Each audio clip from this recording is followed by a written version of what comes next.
Joining us now for more on this is Mayor Pro Tem and District 2 Council Member Vanessa Fuentes. Vanessa, thank you so much for being with us. Thank you for having me.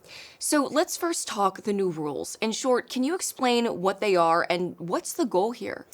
Yes, the reality is that we had several thousands of short-term rentals operating in our city that were unlicensed and unregulated. So for the first time, we've been able to update our rules to ensure that we have better accountability. And that's what we heard from Austinites, is that folks want to ensure that housing is preserved for Austinites and that we are also holding bad actors accountable. So with some of the rules that we added, one key piece of it allows us to work with platforms like Airbnb and VRBO, Verbo, on ensuring that if there are STRs that are non-compliant, if they're becoming a nuisance, that they will work with the city in delisting them so that we ensure that any unlicensed, unregulated short-term rentals are not operating in our city.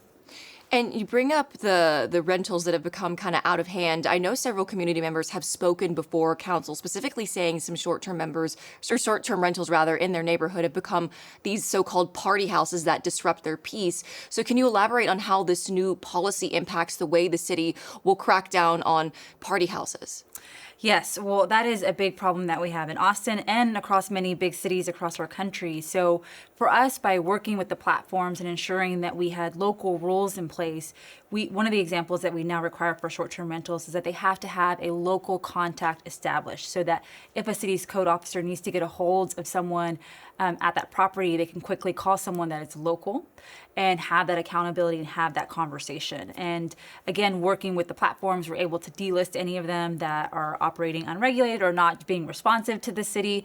So those were key pieces for us. And in an amendment that did not pass at council, you supported tighter restrictions on the number of short-term rentals to be allowed. Why?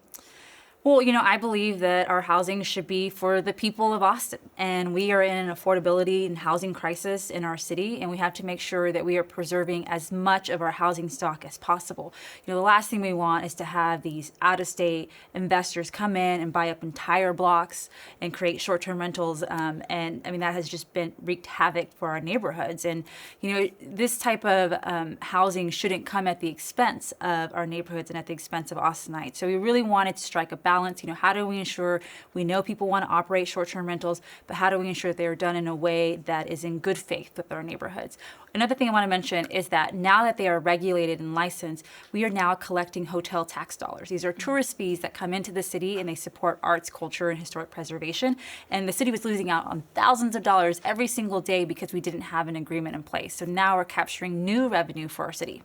And some of these have already started going into effect as of October 1st, correct? That's right. We started capturing the local hotel tax dollars back in April, but the majority of the rules took effect October 1st. And, you brought up something, and I want to elaborate here. Looking at the bigger picture, what concerns overall do you have about the trend of short-term rentals and housing availability in general, even with these regulations? And you mentioned, out-of-state people coming and buying up. A lot of private equity firms are owning a large number of them. Yes, that's why these new rules were so important and a key piece of Austin addressing affordability in our city. The next step for us was to ensure that by establishing rules, so ensuring that STRs are at least 1,000 feet away from each other in single-family areas, and then putting a cap on how many STRs one can own within a multifamily property. Those were elements that we put in place to really limit the amount of STRs available in our city to ensure that we really are, again, preserving housing for Austinites. Well, Councilmember Fuentes, thank you so much for helping us understand this new policy. Thank you for having me. Thanks so much for watching. Be sure to like and subscribe and leave us a comment below to let us know your thoughts on this video. And don't forget, you can watch full episodes of Austin Insight for free in the PBS app.